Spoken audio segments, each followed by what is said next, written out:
দেখ দেখ, এটা ভালো করে চোখ দিয়ে দেখ, ঠিক আছে? চোখ খুলে দেখ কিন্তু। এই ওটা তুষার না? হ্যাঁ ওটা তুষারই তো। বাইগান ভাঙা সাইকেল থেকে পালসার। হ্যাঁ। ওর কি রাতারাতি 1 কোটি টাকা লটারি বেড়েছে নাকি? আরে না না, লটারি বটারি না। তাহলে 3-4টে টাকা ছাপানোর মেশিন কিনে যাবে কি রাতারাতি বলক হয়ে গেল? আরে না না, একটা স্কিম আছে, স্কিম। কি স্কিম আমাকে একটু বলো, তাহলে আমি রাতারাতি বড়লোক হয়ে যাই। তাহলে শোন, ও 2 দিন আগে বিয়ে করেছে। বিয়ে করলে বড়লোক আমিও হব? আরে না, সেরকম কোনো ব্যাপার না। ও যাকে বিয়ে করেছে না, সে কোটিপতি বাপের মেয়ে। তাহলে তুষারের কোনো শালি খালি আছে নাকি? হ্যাঁ শুনেছিলাম একটা শালি আছে, সেও নাকি খুব সুন্দরী।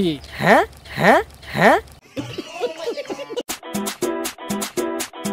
আকাশ শোন শোন, কোথায় যাচ্ছিস রে? আপনারা কি কেউ জানেন ভাইরাল ভাই আকাশ কোথায় গেল? যদি জানতে চান তাহলে অপেক্ষা করুন নেক্সট পার্টের জন্য।